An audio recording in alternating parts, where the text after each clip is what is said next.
Welcome to Lesson 10. Let's get started. Lass uns anfangen. Jetzt beginnt er zu schluchzen. Verb is easily identified. Beginnt, and you see it's the same in English. Something begins, and who's beginning? It's him. By the way, whenever you look for the subject, which is the person or thing that's doing the action, then you look in front of the verb and directly after it. And it's usually right touching it, yeah, like really touching the verb. Sometimes there is a word that squeezes in here, but for now it's always either right in front or right after, behind the verb. Jetzt, it's well, can you hear it now? Can you hear that now? Now there's a jet passing by, and that's just a mnemonic, of course, for now. Jetzt, jetzt, you pronounce it jetzt. Jetzt. So now, yeah. For example, if you have a child and you want the child to come because you have to go somewhere, and he says yes, yes, I'll come, and you say jetzt, yeah, and in that sense we use it. So now begins er. You remember, to is easy. Schluchzen, what a word. In English it's sob, so much easier. It's really sobbing. I have no connection to English here, schluchzen. I have to look up the etymology at one point. It's a lovely word, and you don't have to remember it. And this is a word you will see in literature most of the time. And when you sob, of course, what happens is that you have Tränen. And Träne is almost the same. All the letters are there, almost. A T is here, an E is there. An A is there and an R is there. All the English don't use the N. A Träne is a tear. And a tear is doing what? What are tears doing? They kind of run down. Laufen, we had this before. Laufen means to run. Runs him, the something something runter. And you remember unter means under or downwards, yeah, or simply down. And the R here is a short form of Herr, runter, which simply means here down, yeah, but runter is how you say it. So Wange, so where tears usually go past your cheek, yeah, unless you hang upside down, but Wange is the cheek.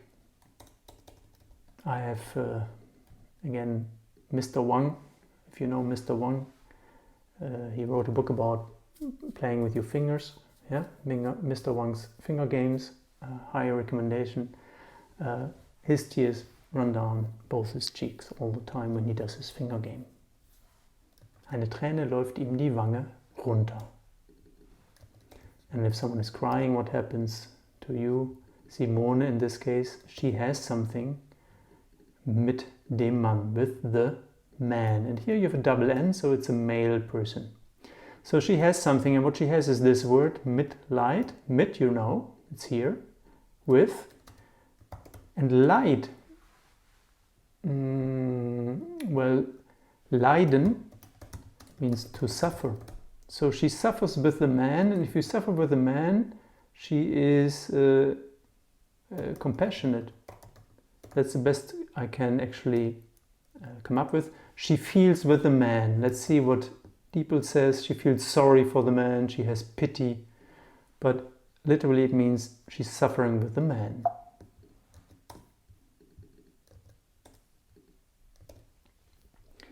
Tröstend legt sie ihre Hand auf seine Schultern. Verb is on second position.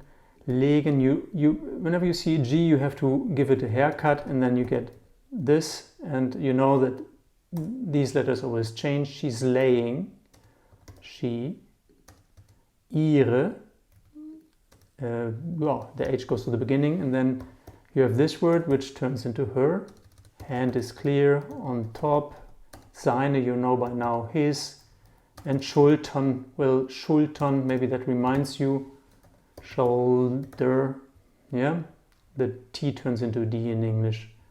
And so she's laying her hands on her shoulder, and she's doing so in order to what? to console him. Yeah, and in German, consolation is Trost. And if you make a verb out of this, then it's trösten. So if you prolong words in German, Trost is a short word. If you prolong it in order to, for example, make a verb out of it, often there is an umlaut now. You have to add an umlaut to the whole thing. So trösten is to console, and the D here implicates that she's doing it in a consoling manner. Keine Sorge, Herr Müller. Keine Sorge is a nice phrase you might want to learn. You remember keine contains eine, which means it's a, but the K in front means not a, so no. Sorge, remember, you give the G a haircut. No, it doesn't work here. The G turned into a W, so sorv, and of course sorrow. Yeah. So Sorge means sorrow. So don't have sorrow, don't worry, Herr Müller. Wir finden die beiden schon wieder. Our friend wieder is here. Finden, find, wir, we, die beiden, so often in this book. The both the, schon, already, not sure. It doesn't work. Schon is tricky. Yeah, you can just try with already, and if it doesn't mean already, just ignore it, which we do here. Wieder, you remember the word wiederholen, to fetch.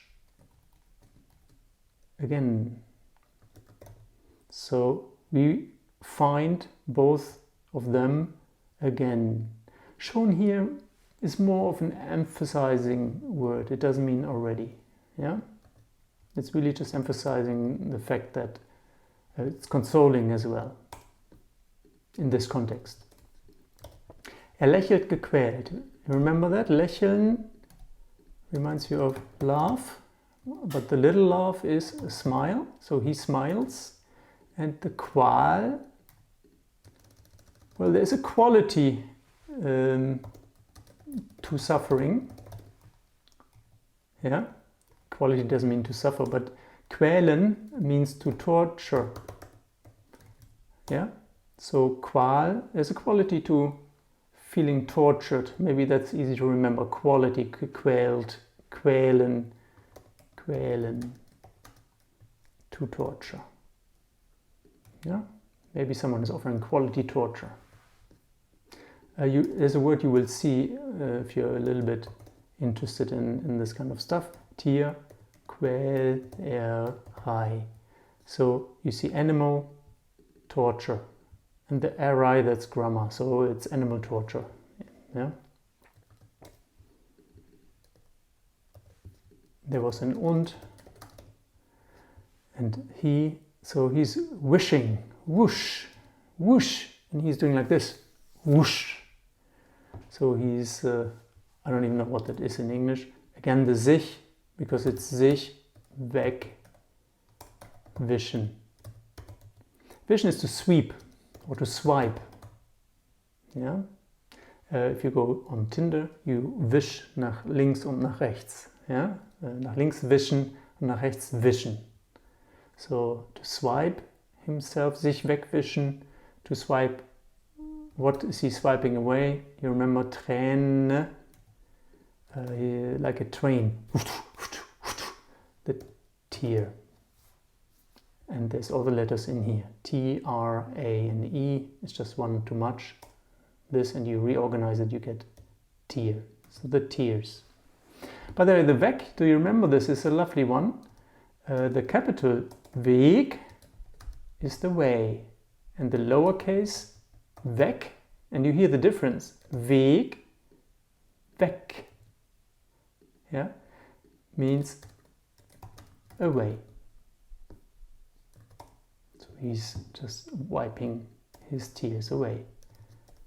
Well, Dankeschön, I'm not sure whether that has to be in one word or two. Dankeschön.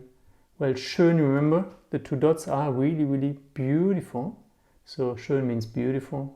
And danke, Dunkin' Donuts. Thank you, America, for Dunkin' Donuts. Yeah, not really sure why, but yeah.